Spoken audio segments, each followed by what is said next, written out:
देखो, जिन स्टूडेंट ने एनयूएस में अप्रैल मई 2024 सेशन के लिए एडमिशन ले रखे हैं, जो एग्ज़ाम देने वाले हैं, आप लोग को पता ही है 6 अप्रैल से आप लोग का एग्ज़ाम शुरू हो रहा है, 10वीं क्लास का भी और 12वीं क्लास का भी।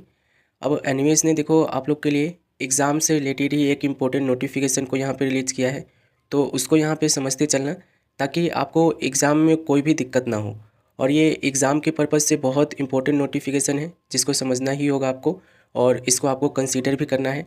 ऐसा नहीं है कि सुन के एक कान से और दूसरे कान से निकाल देना है।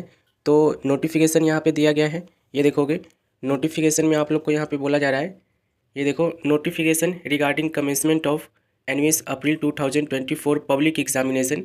इसको हम डाउनलोड कर लेते हैं पहले, और डाउनलोड करके यहाँ पे हम आप लोग के सामने इसे ओपन कर लेते हैं। अब ये ओपन करने के बाद देखोगे तो इसमें आपको डिटेल में समझाया गया है, हिंदी में भी इंग्लिश में भी, कि एनयूएस के अप्रैल मई 2024 सेशन के जो एग्ज़ाम होने वाले हैं उसके ऊपर कुछ गाइडलाइंस बनाई गई है, कुछ रूल्स बनाई गई है, जो पिछले साल चीज़ें जो हुई थी उसके अकॉर्डिंग ही अब यहाँ पे हिंदी में भी दी गई है, इंग्लिश में भी दी गई है। यहाँ पे देखो ये नोटिफिकेशन में ये बोलना क्या चाह रहे हैं वो समझ लो यहाँ पे। तो देखो ये नोटिफिकेशन में बोल रहे हैं, the secondary and senior secondary course theory April 2024 examination of NUS is scheduled to be held from 6 April 2024 to 22 May 2024 at the identified examination centre.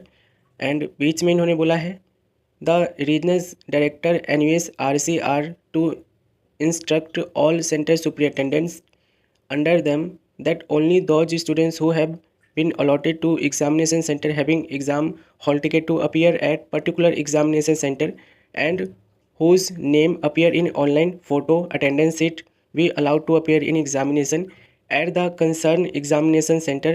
No other learner be allowed to appear in examination at the concerned examination center.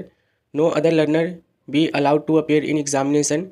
In case of any discrepancy noticed, the same should be informed to NUS headquarters immediately. The learner who found to be appearing other than their allotted examination center will be booked under UFM and their result will be not declared. अब देखो इन्होंने ना काफ़ी सारी चीज़ें इसमें बोल दी है जिसको समझ में नहीं आया है, मैं आपको एक एक करके समझाता चलता हूँ। एक सबसे पहली चीज़ आप लोग सोच रहे होंगे चीटिंग का, ठीक है। देखो इन्होंने साफ साफ यहाँ पे बोला है कि जो भी स्टूडेंट्स इलीगल एक्टिविटी में इन्वॉल्व रहेगा एग्ज़ाम के टाइम में, जो भी स्टूडेंट्स इलीगल एक्टिविटी में इन्वॉल्व रहेगा जैसे कि चीटिंग हो गया, दूसरा जो पैसे देकर एग्ज़ाम वहाँ पे दे रहा होगा, तीसरा होम बोर्ड। देखो होम बोर्ड क्या है, देखो कई बार क्या होता है ना कि आपके स्टडी सेंटर वाले जो है ना, जो आपको स्टडी सेंटर मिला हुआ है वो अपने पास बुलाकर आपका एग्ज़ाम ले लेते हैं। आपको वो अपने पास आपको बुलाकर एग्ज़ाम ले लेते हैं, पैसे ले लेते हैं आपसे बहुत ज़्यादा, पैसे आपसे मांग लेते, कहते कि एक पेपर का चलो हमें 10,000 रुपये दे देना, आप हमारा एग्ज़ाम मतलब कि हमारे यहाँ दे दो, हम आपको पास कर देंगे। फुल चीटिंग करना, ठीक है। कई जगह तो ऐसा भी होता है कि आपको एग्ज़ाम ही नहीं देना है, बस पैसा देना है और आप पास हो जाओगे, ठीक है। और अगर आप देखो इन सब चीज़ों को सोच रहे हो, सबसे पहली चीज़ तो इन्होंने बोला है कि ऐसे स्टूडेंट्स का रिजल्ट ही हम डिक्लेयर नहीं करेंगे, उनको हम यूएफएम में कंसीडर कर देंगे। यूएफएम का मतलब होता है अनफेयर मीन्स, यानी कि कुछ गलत हुआ है, आपने एग्ज़ाम के टाइम कुछ इलीगल एक्टिविटी करी है जिसकी वजह से आप लोग का रिजल्ट जो है डिक्लेयर नहीं किया गया है, और इसके लिए आप लोग को बहुत ज़्यादा सफाई देनी होती है। फिर उसके बाद तब जाकर आप लोग का रिजल्ट जो है डिक्लेयर होता है, कई बार डिक्लेयर भी नहीं होता है। तो जो स्टूडेंट्स ये सोच के एग्ज़ाम देने वाले हैं कि मैं तो चीटिंग मारूंगा या मैं तो चीटिंग मारूंगी, थोड़ा सा संभल के करना ये सब चीज़ों को। और चीटिंग तो देखो एक सेकेंडरी चीज़ें हैं जहाँ पे चल सकती है चीटिंग, आप वहाँ पे चलाओ, ठीक है। अब इसका मतलब चीटिंग का मतलब ये थोड़ी ना कि आप पूरा बुक्स लेके वहाँ पे बैठ के चीटिंग कर रहे हो, पूरा बुक्स को ही खोल के, या पूरा गाइड को ही लेके जा रहे हो, पूरा गाइड को ही खोल के पूरा पेपर ही आप चीटिंग करके देख रहे हो, है ना। ऐसा नहीं होना चाहिए। दूसरा चीज़ उन्होंने बोला है कि आप लोग को कोई भी इलीगल एक्टिविटी नहीं करनी है, जैसे कि पैसे देकर जो है ना। अब देखो काफ़ी सारे ऐसे स्टूडेंट्स हैं ना जो मेरे पास भी आते हैं, बोलते हैं कि इतने पैसे ले लो और हमारा जो है ना एग्ज़ाम आप करवा के किसी तरीके से हमें पास करवा दो। और जब मैं उनसे बोलता हूँ ना, अब कोई भी हो, वो ऐसा सुनते हैं ना कि हाँ ठीक है पास हो जाओगे, तो वो खुश हो जाते हैं, ठीक है। स्टूडेंट्स क्या होते हैं कि खुश हो जाते हैं, और सामने वाला बंदा उनसे जितना भी पैसा मांग रहा हो पास कराने का वो दे देते हैं खुशी खुशी, और उनको ऐसा लगता है कि वो पास भी करवा देंगे। तो ऐसा बिल्कुल भी नहीं होता है। देखो कुछ चांसेस में हो सकता है कि कुछ लोग ऐसे हैं भरे हुए एनयूएस में जो आपको पैसे लेकर पास करा सकते हैं, लेकिन मैं रियलिटी बता रहा हूँ, इसमें 90% केसेस में ज़्यादा यही होता है कि आप लोग की आप लोग के साथ फ्रॉड होता है और पैसे आप लोग के डूबते हैं। ठीक है, पैसा आपके डूबते हैं, इस चीज़ को ध्यान रखना। और जितने भी ऐसे स्टूडेंट्स हैं ना जो मतलब कि ये समझते हैं कि हमारे टीचर तो पैसे लेके पास करवा देंगे, बाबू जिस दिन आप लोग पकड़े गए ना उस दिन आप लोग को बहुत ज़्यादा दिक्कत हो जाएगी। ठीक है, एनवीएस से तो पढ़ाई करने से आप रहे ना 10वीं कर पाओगे ना 12वीं कर पाओगे, और एनवीएस ने और सख्ती करी तो आप किसी भी बोर्ड से अपनी पढ़ाई नहीं कर पाओगे, इस चीज़ को ध्यान रखना। ठीक है, टीचर का क्या होगा, टीचर को तो डिसमिस करके बैठा देंगे उनको घर पे, ज़िंदगी आपकी ख़राब हो जानी है, इस चीज़ को ध्यान रखना। अब आप लोग को लगता होगा कि ये इतना मतलब कि ज्ञान क्यों फैलता है, भाई देखो पैसे देकर पास होना ना एक तरीके से आप लोग का फ्रॉड के तरीके ही है ये। ठीक है, आप अपने आप को ही धोखा दे रहे हो, और इसमें फ्रॉड होने के 90% चांस है कि पैसे आपके डूबेंगे। मेरे पास बहुत स्टूडेंट्स हैं जो आते कहते हैं हमारे टीचर ने तो 35,000 रुपये ले लिया 10वीं क्लास करवाने का, और करवाया भी नहीं, पास नहीं करवाया, ना एग्ज़ाम लिया हमारा। तो ऐसे लालच से ना आप लोग को बचना है। कोई अगर लालच दे रहा है ना तो थोड़ा सा दिमाग चलाया करो आप लोग। ठीक है, आप ये मत सोचो कि सामने वाले ने आपको बोल दिया कि पैसे दे दो 10,000 रुपये पर सब्जेक्ट मैं आपको पास करवा दूंगा, तो खुश हो के आपको दे नहीं देना है 10,000 रुपये। ठीक है, इस चीज़ को ध्यान रखना है। लीगली जो काम है ना उसको आपको फॉलो करना चाहिए, जो लीगल पैटर्न है उसको आपको फॉलो करना चाहिए। इन्होंने यही यहाँ पे बोला है। ठीक है, बाकी देखो एनवीएस में काफ़ी सारी चीज़ें चलती है, जिसमें देखो मैंने काफ़ी दिनों से आप लोग के लिए वीडियो बनाई है, लेकिन मैंने यही देखा है कि इलीगल एक्टिविटी से जो स्टूडेंट्स पास होते हैं ना वो कहीं के नहीं रहते हैं।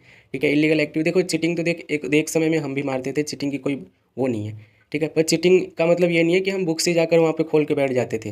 ठीक है ना, चीटिंग का मतलब ये है कि हम दोस्त यार से पूछ लेते कि थे कि ये बता दे भाई अगर आता है तो, ये तो है ना। हम तो ऐसे पूछते थे कि भाई थोड़ा सा बता दे, बाकी हम बना बना के लिख लेंगे। तो ऐसे हम लोग चीटिंग भी करा करते थे। तो ऐसे करते थे हम लोग, ऐसे चीटिंग नहीं करते थे कि बुक्स को ही पूरा खोल के हम बैठ जाते थे और बुक्स को खोल कर पूरा हम चीटिंग कर लेते थे। ऐसा चीटिंग हमने कभी भी नहीं किया, और आप लोग को भी ये नहीं करना चाहिए। ठीक है, चीटिंग का मतलब होता है सपोर्ट ले लो थोड़ा बहुत इधर उधर से कि हाँ भाई तेरे को आता है थोड़ा बहुत तो बता दे, मैं बना बना के लिख लूँगा इधर, ऐसे होता था। और आप लोग जो कर रहे हो ना एनवीएस में कि मतलब पैसे देकर मतलब पूरा चीटिंग मार रहे हो, बैठकर पूरा पेपर लिख रहे हो। और कुछ स्टूडेंट्स तो ऐसे हैं जो एग्ज़ाम फीस जो मुझसे पे करवाने आते हैं ना, वो बोलते हैं कि भाई ऐसे ऐसे सीन है वहाँ पे, मुझे ऐसा एग्ज़ाम सेंटर दिलाना है जो मेरे घर के पास में ही हो, क्योंकि वहाँ पे ऑलरेडी इलीगल एक्टिविटी चलती है, पैसे देकर पास भी हो जाते हैं। मैंने कहा देखो एग्ज़ाम सेंटर तो पब्लिक एग्ज़ाम में एनवीएस वाले ही अलॉट करेंगे, मैं तो सेलेक्ट करके आपको दूंगा नहीं। ठीक है, बाकी अगर कोई टीचर आपका स्टडी सेंटर का टीचर कह रहा है, ध्यान रखना नोटिफिकेशन में क्लियरली बोला गया है, अगर आपका कोई टीचर ये बोल रहा है कि आपको एग्ज़ाम सेंटर हम अपने घर पर ही लेंगे, ठीक है, घर पर से मतलब है कि अपने स्टडी सेंटर में ही आपका ये करवा देता है, तो उसके इसमें ध्यान रखना आपके यूएफएम में रिजल्ट जाने के 100% चांस है। ठीक है, बाकी देखो मेरा तो आपका काम था बताना, बाकी आप इस चीज़ को मानो ना मानो वो तो आपके ऊपर है ना, वो आपके ऊपर है, वो उस चीज़ को मानना ना मानना। ठीक है, वो आपके ऊपर है। अभी ये हिंदी में भी दिया गया है, इंग्लिश में भी दिया गया है। ठीक है, चाहो तो हिंदी में भी पढ़ लेना, और जो आपको एग्ज़ाम सेंटर मिला हुआ है उसी एग्ज़ाम सेंटर पर जाकर आपको एग्ज़ाम देना है, कहीं और नहीं जाना है एग्ज़ाम देने, किसी को पैसे पे नहीं करने हैं। ठीक है, चीटिंग आपको रूल्स रेगुलेशन के अकॉर्डिंग ही, देखो चीटिंग मारने का भी मैंने आपको तरीका बताया हूँ। बुक्स वगैरह लेके नहीं जाना है चीटिंग मारने, ना ही आप लोग को मतलब कि ओपन बुक वाला जो चलता है ना वो केस नहीं करना है। ठीक है, इस चीज़ को ध्यान रखना और इन सब चीज़ों को फॉलो करना है, जीवन आपका अच्छा है। ठीक है, आगे भी आपको मौके मिलेंगे बहुत ज़्यादा, पर इन सब चीज़ों से बच के रहो। ठीक है, ज़्यादा बेहतर रहेगा। और 10वीं क्लास की फ़ीस एक्चुअल आप जानोगे ना, मैंने कल ही वीडियो डाला है, तो आप लोग आश्चर्यचकित हो जाओगे, क्योंकि उसमें मैंने फ़ीस आप लोग को बताया बिल्कुल रियल। और एनयूएस वाले जो फ़ीस है ना आपसे 10वीं क्लास कराने के 50-50 हज़ार रुपये कौन देता है भाई, 10वीं क्लास करवाने की। 12वीं क्लास करा, कई तो कहते हैं कि मतलब 1.5 लाख रुपए ले लिया, मतलब ये कह के भाई ऐसे इतनी सारे केसेस हमारे पास पड़े हुए हैं। तो जो रियल मेथड है ना उसको आप फॉलो करोगे तो थोड़ा सा टाइम जरूर लगेगा आपको पास होने में, हो सकता है कि आप 1 साल में ना हो, 2 साल में हो जाओगे, 3 साल में हो जाओगे, लेकिन रियल मेथड से जब होगे ना तो आप लोग को भी एक कॉन्फिडेंट रहेगा कि आपने इलीगल एक्टिविटीज़ नहीं किए हो कुछ भी, और आप मतलब कि बहुत सारे पैसे की सेविंग करके आए हो। मतलब कि मैक्सिमम जो है ना देखो 6 से 6.5 हज़ार में आपका पूरा कोर्स कंप्लीट हो जाता है सब चीज़ लेकर। ठीक है, हम जैसे जितने भी यूट्यूबर हैं हम आपसे इतना ही लेते हैं, क्योंकि हमें पता है कि हमको आपको प्रिपरेशन करवानी है, गाइडेंस देनी है, और रियल मेथड जो है एनयूएस की तरफ से उसको आपको बताना है। ठीक है, तो मैक्सिमम फीस जो है ना इतना ही लगता है, और खुद से करोगे तो इससे भी कम लगेगा, है ना। तो पास के लालच में ना पैसे पे मत करना, इस चीज़ को ध्यान रखना, नोट डाउन कर लेना, ये आप लोग के आगे जाकर बहुत ज़्यादा दिक्कत कर सकती है, कहीं के नहीं रहोगे, इस चीज़ को ध्यान रखना। मिलेंगे अगले वीडियो में।